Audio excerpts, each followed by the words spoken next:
L'article 56 de la Constitution malgache stipule que le président est le chef suprême des forces armées. C'est donc lui qui commande les forces de l'ordre en matière de sécurité. Mais jusqu'ici, aucune consigne claire n'est parvenue aux forces armées émanant de leur nouveau patron. Le nouveau président de la République n'a encore pas rencontré les hauts responsables des forces armées. J'ai signalé cela dans ma lettre. Une lettre dans laquelle j'ai juste rappelé que les hauts responsables des forces de l'ordre ont maintes fois demandé une audience, mais sans réponse, auprès du président en sa qualité de chef suprême des armées. Alors qu'un soutien des forces de l'ordre est une force prépondérante pour un politicien, donc si vous faites une approche en rencontrant les forces de l'ordre, cela veut dire qu'ils vous soutiennent. Pourtant, jusqu'à présent, il n'y a eu aucune réunion avec le président.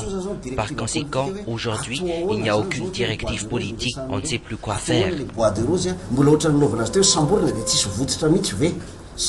Pourtant, en temps normal, ça aurait dû être la première préoccupation du nouveau président après son entrée en fonction.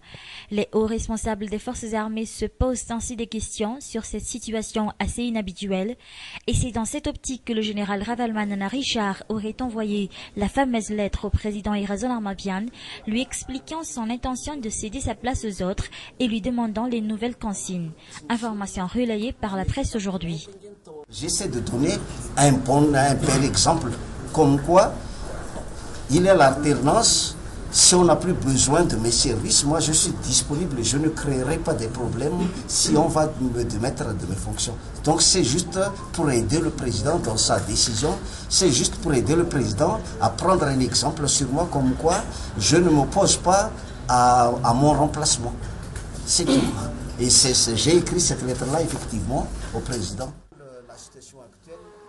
Mais les forces de l'ordre ne sont pas les seules à traverser cette situation de flottement.